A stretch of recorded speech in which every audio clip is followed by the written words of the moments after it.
Hi అండి, అందరికీ నమస్తే. Welcome back to our channel. ఈరోజు వీడియోలో స్ట్రీట్ ఫుడ్ రెసిపీని మనం ఇంట్లోనే అంతే టేస్టీగా మరింత హెల్తీగా ఎలా తయారు చేసుకోవచ్చో చూపించబోతున్నాను. వెదర్ చల్లగా ఉన్నప్పుడు ఏమైనా తినాలనిపించినప్పుడు ఎంతో ఈజీగా క్విక్గా ఈ కర్రీ ప్రిపేర్ చేసుకోవచ్చు. ఈ కర్రీని రోటీలోకైనా బ్రెడ్తో అయినా పావుతో అయినా తింటే టేస్టీగా ఉంటుంది. చాలామంది పిల్లలు అన్ని వెజిటేబుల్స్ అంత ఇష్టంగా తినరు కదండి. ఇలా అన్ని వెజిటేబుల్స్ కలిపి ఈ కర్రీ చేసి చపాతీ రోల్ లాగా చేసేవండి వాళ్ళు వద్దనకుండా చాలా ఇష్టంగా తింటారు. ఇంకా ఈ కర్రీ ఎలా ప్రిపేర్ చేసుకోవాలో చూసేద్దాం. ముందుగా కర్రీ ప్రిపేర్ చేసుకోవడం కోసం స్టవ్ మీద ప్రెషర్ కుక్కర్ పెట్టుకొని దానిలో 1 టీ స్పూన్ ఆయిల్ వేసుకోవాలి. ఆయిల్ వేడిన తర్వాత దీనిలో ఒక పావు కప్పు తరిగిన క్యారెట్ ముక్కలు, అలాగే ఒక పావు కప్పు తరిగిన క్యాప్సికమ్ ముక్కలు వేసుకోవాలి. అలాగే ఒక బంగాళదుంపను కూడా ఇలా ముక్కలుగా కట్ చేసుకొని వేసుకోవాలి. ఇంకా ఒక పావు కప్పు బఠానీలు, అలాగే ఇంకొక పావు కప్పు బీట్రూట్ యాడ్ చేసుకోవాలి. మీ దగ్గర ఉంటే క్యాలీఫ్లవర్ కూడా యాడ్ చేసుకోవచ్చు. మీకు నచ్చిన వెజిటేబుల్స్ని దీంట్లో యాడ్ చేసుకోవచ్చు అండి.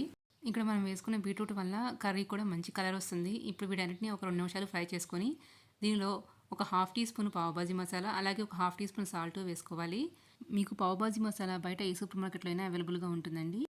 ఇప్పుడు దీనిలోనే ఒక 200 ml వాటర్ పోసుకొని ఒకసారి బాగా మిక్స్ చేసుకోవాలి. ఇలా ఒకసారి బాగా కలుపుకున్న తర్వాత మూత పెట్టుకొని మంటని మీడియం ఫ్లేమ్లో పెట్టి ఒక 4 to 5 విజిల్స్ వరకు కుక్ చేసుకోవాలి. మీకు వెజిటేబుల్స్ అన్నీ చాలా మెత్తగా కుక్ అవ్వాలండి. ప్రెజర్ పోయిన తర్వాత ఒకసారి మూత తీసి చెక్ చేయండి. చూడండి, ఇక్కడ మనకి వెజిటేబుల్స్ చాలా పర్ఫెక్ట్గా కుక్ అయిపోయాయి. ఇప్పుడు దీనిలో ఉన్న ఎక్స్ట్రా వాటర్ని ఒక బౌల్లోకి ట్రాన్స్ఫర్ చేసుకోవాలి. ఇప్పుడు వెజిటేబుల్స్ అన్నిటిని మ్యాషర్తో బాగా మ్యాష్ చేసుకోవాలి. ఇలా పక్కకు పెట్టుకున్న వాటర్ని మనం తర్వాత యూజ్ చేసుకుందాము. ఇలా వెజిటేబుల్స్ అన్నీ బాగా మ్యాష్ చేసుకున్న తర్వాత దీన్ని పక్కన పెట్టుకోవాలి. ఇప్పుడు స్టవ్ మీద కడాయి పెట్టుకొని దానిలో 1 టేబుల్ స్పూన్ ఆయిల్ వేసుకోవాలి. ఆయిల్ వేడిన తర్వాత 2 పచ్చిమిర్చిని చాలా సన్నగా కట్ చేసుకొని వేసుకోవాలి. అలాగే 2 ఆనియన్స్ని కూడా ఫైన్గా చాప్ చేసుకొని యాడ్ చేసుకోవాలి. ఇక్కడ ఒక చిన్న టిప్ అండి, ఎప్పుడైనా ఆనియన్స్ త్వరగా ఫ్రై అవ్వాలంటే దానిలో కొంచెం సాల్ట్ యాడ్ చేసుకోవాలి. ఇప్పుడు సాల్ట్ యాడ్ చేసుకున్న తర్వాత ఒకసారి మిక్స్ చేసుకొని ఆనియన్స్ గోల్డెన్ బ్రౌన్ కలర్ వచ్చే వరకు ఫ్రై చేసుకోవాలి. ఆనియన్స్ ఇలా బాగా ఫ్రై అయిన తర్వాత ఇప్పుడు దీనిలో ఫ్రెష్గా దంచిన అల్లం వెల్లుల్లి పేస్ట్ని 1 టీ స్పూన్ వేసుకొని పచ్చివాసన పోయేంత వరకు ఫ్రై చేసుకోవాలి.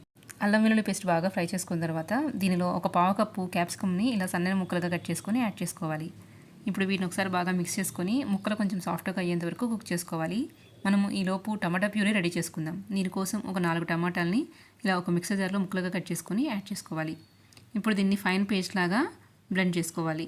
ఇలా ఫైన్ పేస్ట్ లాగా బ్లెండ్ చేసుకుని పక్కన పెట్టుకోండి. మనకి ఈలోపు క్యాప్సికమ్ కూడా ఆల్రెడీ మగ్గిపోయింది. ఇప్పుడు దీనిలోనే మనము రెడీ చేసి పెట్టుకున్న టమాటా ప్యూరీ యాడ్ చేసుకొని ఒకసారి బాగా మిక్స్ చేసుకోవాలి. ఒకసారి అంతా కలుపుకున్న తర్వాత మూత పెట్టి టమాటా పచ్చివాసన పోయేంత వరకు కుక్ చేసుకోవాలి.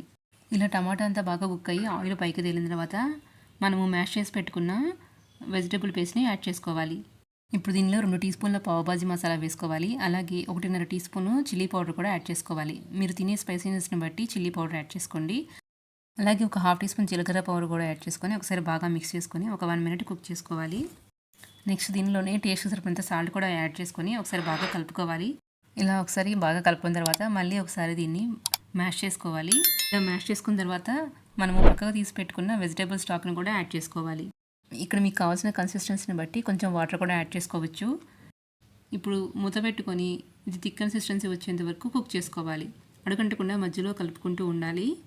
ఇలా థిక్ కన్సిస్టెన్సీ వచ్చిన తర్వాత దీనిలో ఒక half teaspoon garam masala వేసుకొని అలాగే కొంచెం సన్నగా తరిగిన కొత్తిమీర కూడా యాడ్ చేసుకొని ఒకసారి బాగా మిక్స్ చేసుకోవాలి.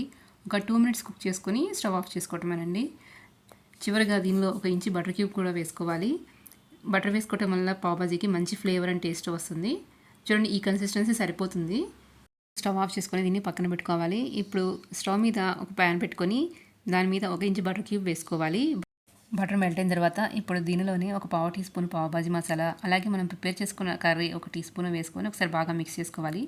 ఇప్పుడు మనము పావుని ఇలా కట్ చేసుకొని మసాలా మీద ప్లేస్ చేసుకొని ఒక 1 మినిట్ ఫ్రై చేసుకుంటే సరిపోతుంది.